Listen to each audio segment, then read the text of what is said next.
नमस्कार साथियों, स्वागत है आपका एक और नए जानकारी भरे वीडियो में। आज हम बात करने जा रहे हैं यूपी स्कॉलरशिप 2025-25 की पूरी प्रक्रिया के बारे में।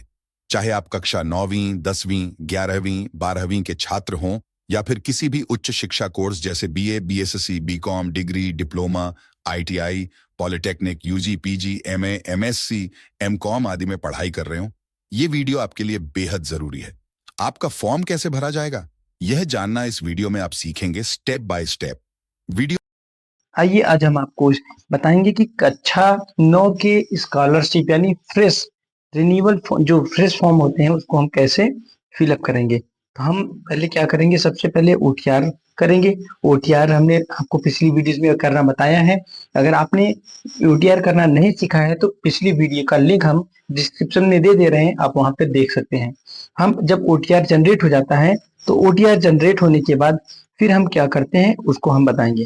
फिर क्या करना होगा, एक जब भी क्लास 9th का फॉर्म भरना होगा तो उसके लिए हमें एक नया रजिस्ट्रेशन करना होगा, और नए रजिस्ट्रेशन को करने से पहले उसमें ओटीआर नंबर आपको जनरेट करना पड़ेगा। तो ओटीआर हमने आपको पिछली वीडियो में बता ही दिया है।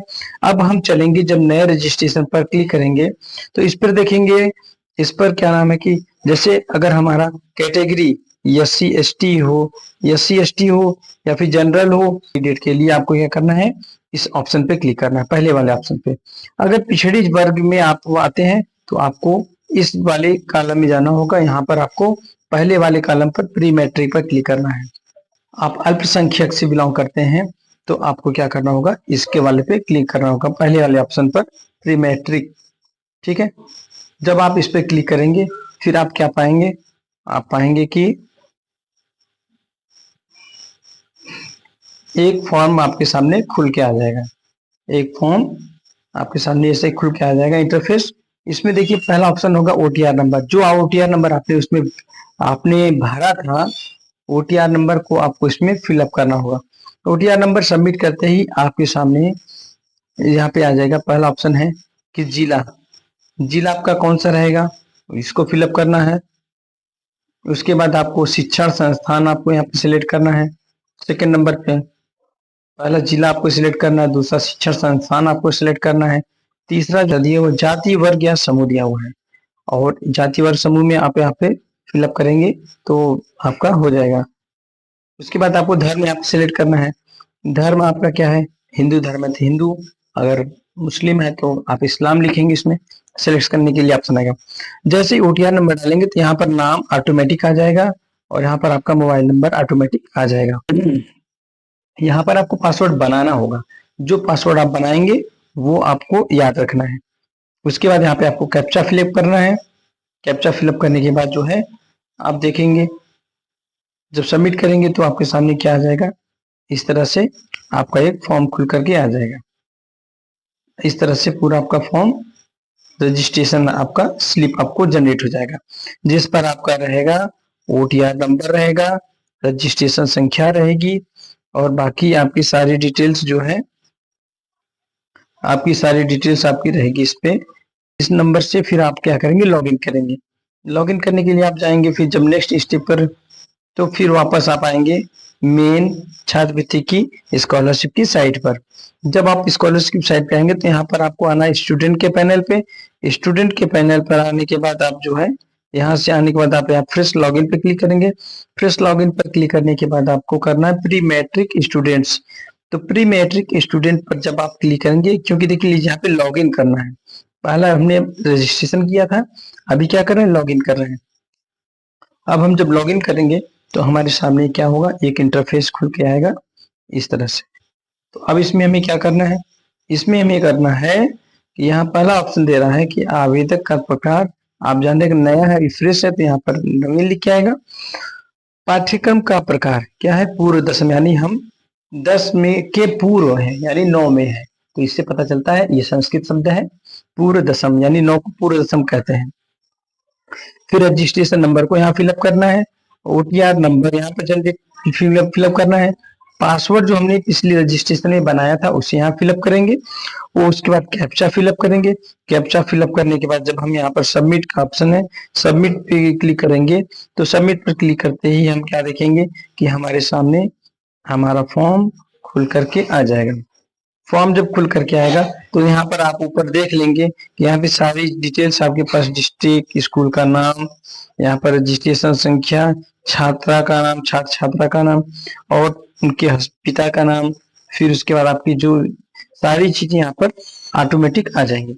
फिर आप जब नीचे की ओर जाएंगे और नीचे देखेंगे तो इसमें आ जाएगा पहले ऑप्शन में कि विगत स्कूल का नाम। विगत स्कूल का नाम यानी आपने जिस स्कूल से पिछली कक्षा 8 पास की है, पर कक्षा 8 के स्कूल का नाम आप यहाँ पे भरेंगे। उसके बाद यहाँ पर लिखा है कि कक्षा जिसमें अध्ययनरत हो, तो कक्षा 9 में आप अध्ययनरत हैं, ऑलरेडी यहाँ भरा हुआ है। आपको यहाँ पे ध्यान देना है कि 9 ही रहना चाहिए। कभी कभी गलती से यहाँ पे सेलेक्ट क्लिक हो जाता है तो 10 भी आ जाता है, तो लोग गलती कर देते हैं।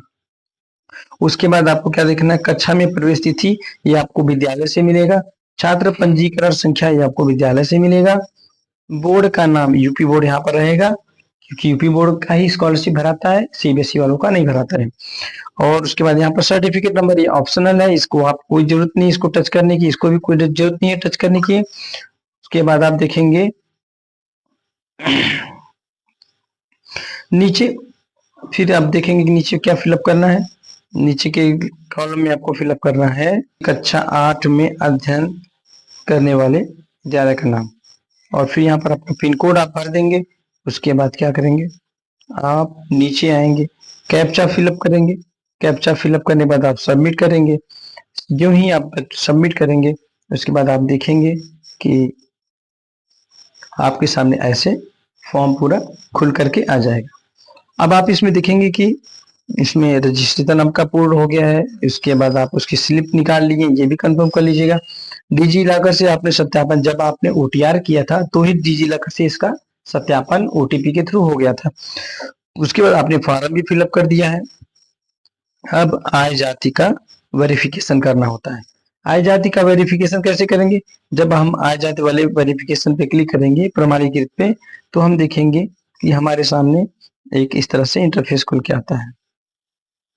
इस पे लिखा रहेगा कि प्रमाण पत्र संख्या, प्रमाण पत्र संख्या, आवेदन का प्रमाण पत्र, आवेदक फॉर्म संख्या और आय प्रमाण पत्र का क्रमांक संख्या। यानी ऊपर होता है एप्लीकेशन नंबर और नीचे होता है सर्टिफिकेट नंबर। जैसे भी आपके पास होगा उस पर आपका लिखा होगा, तो उसको आप फिलअप करके यहाँ पे क्लिक करेंगे और गेट डाटा पर आप क्लिक करेंगे। जब आप गेट डाटा पर क्लिक करेंगे तो आपकी सारी डिटेल्स आपके सामने ऐसे खुल करके आ जाएगी। तो जब आपके सामने से सारी डिटेल खुल के आ जाएगी, इसको आप एक बार मिला लीजिएगा कि सारा नाम और सारी चीजें। कभी कभी दूसरे का नंबर डालने पर अगर किसी का दूसरा खुल जाता है तो ध्यान देना आपको, ये आपका है। उसके बाद आपको यहाँ पे क्या करना है कि वेरीफाई इनकम डिटेल्स, आय प्रमाण हमने वेरीफाई किया है। उसके बाद जब आप इसको वेरीफाई कर देंगे तो फिर आपके सामने नया इंटरफेस खुल के आ जाएगा कि आपका कंप्लीट जो फॉर्म आपका होगा वो प्रीव्यू आपके सामने आ जाएगा। तो इस प्रकार